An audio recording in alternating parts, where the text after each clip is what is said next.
This is TWiT. They just say June for lossless, right? They didn't say when in June, like early June, late June. Maybe they June said June 7th. for spatial audio, and then, oh, by the way, nerds, here's your lossless. Doesn't mean anything to us, but fine, be happy with it. And then the world exploded. So now I think they're busy reassessing how all this stuff Oh, works. really? They put out a tech support note on a Sunday. They thought the surround sound was going to be the selling point.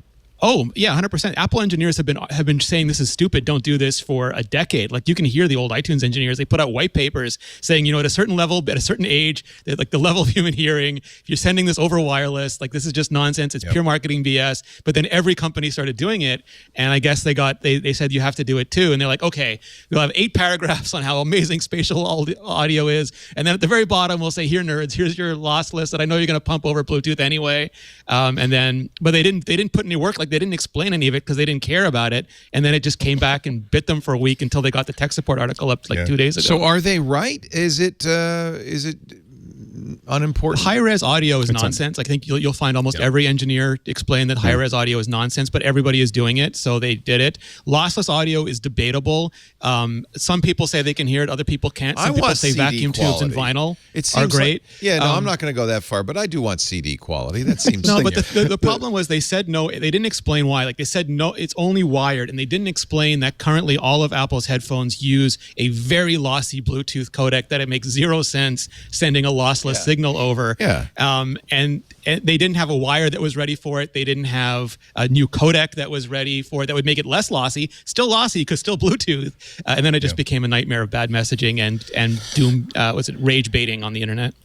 Yeah, well, a lot of that was justified. When you charge $550 for a pair of headphones, and you say no, by the way, you will never be able to get uncompressed audio with it, and that's I don't think it's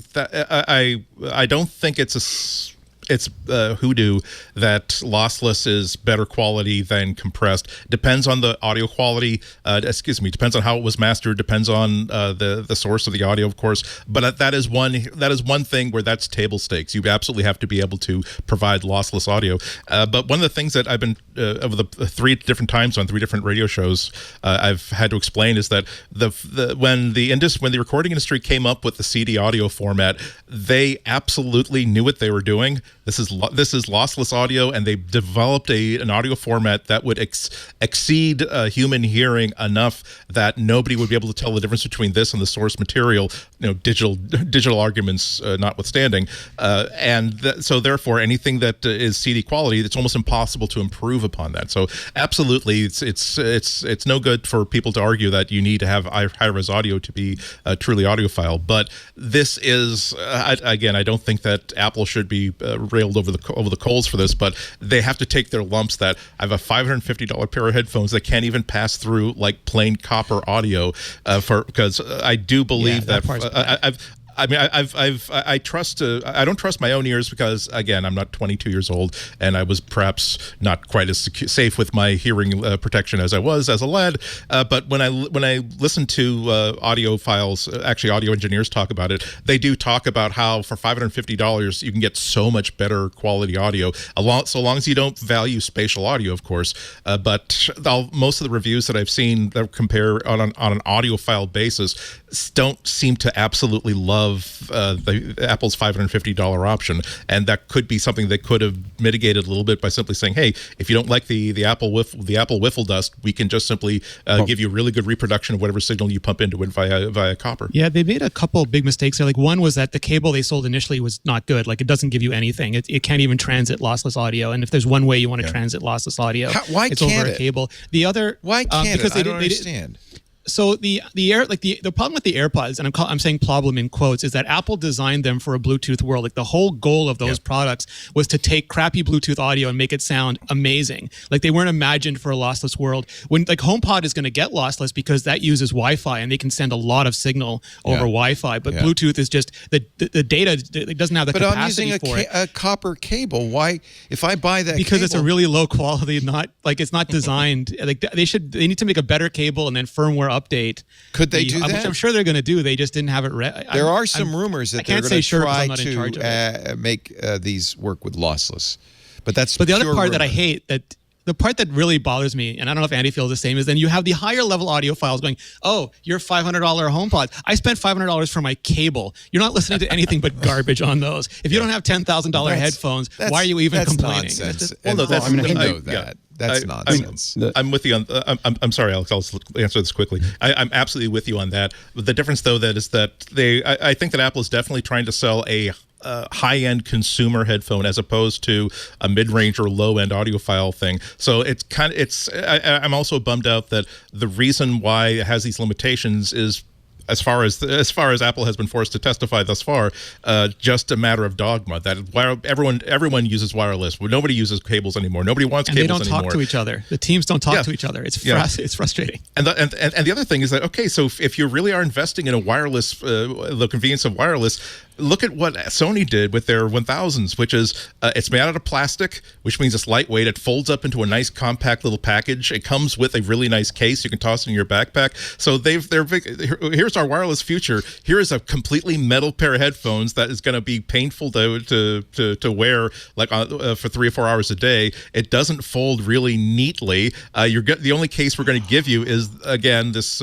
foundational support garment that sort of protects, that basically the only thing it does is put it to sleep, and otherwise you're going to get all that nice metal scratched up. It just it's one of those Apple devices that I wish that the engineers would have a really good, just honest conversation about. Here is what our philosophy was behind it, because I don't understand what their inspiration board looked like when they were designing these. I think a lot of times we're going to think, I mean, again, what will 90% of the people do 90% of the time when we think about a good product development in general, for whatever your target is, but also, for Apple, so like the kids that could hear the lossless are listening to MP3s, or worse. Yeah. And so the thing is they don't have any sense of what they're listening to for the most part. Yeah, there are some. There's always some of something, 1% or 0.5% or 0.1% that are actually listening to it.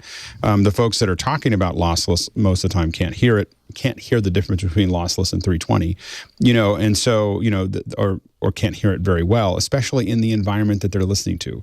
So we have to remember that, when you talk about lossless, you're talking about a pristine environment, maybe not an anechoic chamber, but you're thinking about something that's really quiet before you can start hearing the difference between all of those things. And yes, some people have that.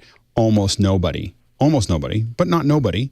Like there are people out there that can listen to that, but you have to have an entire environment around you. And I grew up as an audiophile. I mean, I spent insane amounts of money on stuff that didn't matter. That's what you do, and so. Is that the definition of audiophile? Yeah. I'm next door.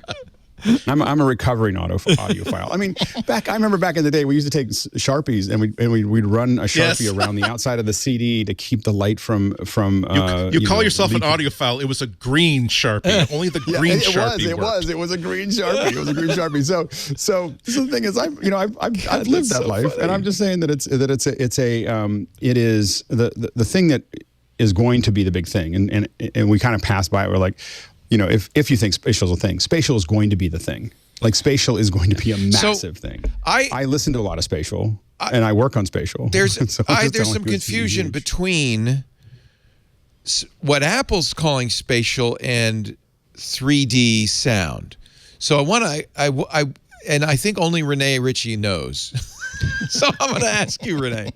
But when you first explained Spatial to me, you said it's not what you think it is. It's the TV's there, and you turn your head. The sound continues to come from the TV. There's two kinds. So that was spatial audio in the first instance, yes? No, the first instance, that they call that spatial audio with dynamic head tracking. Okay. So that's like the superset of spatial. Spatial audio by itself is a 3D soundstage. It's their generic name for Dolby Atmos. If they have Dolby Atmos, they'll just use that. So if they don't, they'll computationally produce like a flavor of Dolby Atmos. An album is mixed that way, and then, there have been like Quadrophenia. The Who had a joystick, and they would make the music go around in the auditorium. There was quad sound for a long time. That was kind of silly, went away. And then we've had SACD and DVD audio with surround. Movies are routinely mixed that way, but music is not routinely mixed that way. Well, they're it's doing not it routinely. now, But it's been picking up speed, and what it's been waiting for is a distribution pipeline that would actually support it at mass, and that's what we now have. And that's why what they did is so important. Is because Apple just opened up a gate, because before that, the volume Apple can do is huge. The scale. Yeah, before all you had was Tidal. Well, no, and Dolby, by the way, had a headphone surround system. Remember, Alex, we recorded MacBreak Weekly 23 in surround. But they never shipped it in the U.S. Nobody had it. And it was a reference. It was a reference to figure it out. I mean, I don't think it was designed to be the mass market tool. I think it was My concern is the market has rejected this every single time. I mean, we've tried this for years. Yeah, Apple's a huge scale, though. They're really good at priming a market. Okay. I mean, so if I had a choice between lossless audio, I have some very fine headphones. It cost me a lot of money, and I could listen to lossless audio through my Apple TV, for instance. Right. But they don't do spatial. Although there is a standard for binaural audio that does this. That's not the Apple standard. So Can I give you two examples? Which Leo? would I prefer? It's lossless audio or spatial? The easiest example I can give you is like if you're on a web browser and you're looking at a JPEG versus a TIFF, you're probably not going to see too much difference. And if you're trying to push raw video over the internet compared to MP4, you're probably not going to have a good experience. Every bit of audio and video you see on the net is compressed. With the spatial audio, people are like 80%, 90% of people are going to put this on and suddenly feel like they're in a movie theater or a concert hall and go, wow, I've never heard anything like this before.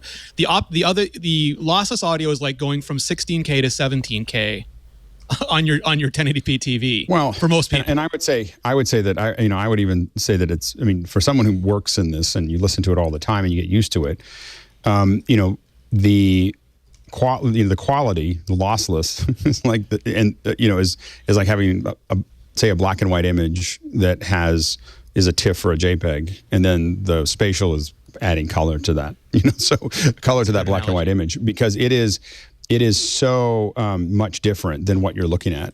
And the thing is that when you really listen to these, and I've had the opportunity to listen in theaters that have 80 speakers, that can do that stuff. But also our home one has, and I have 7.1 at home, right? And so when you start listening to those in those spaces, even in a home theater that has enough to have some surround, or in the AirPod Pros, it's the difference. A lot of times when you're listening to music, it's in your head, right? You feel like you can hear it on either ear and it's in your head. Spatial is you're in a space. So your head is in a space, as opposed to the music being in your head. And so it pushes it all out.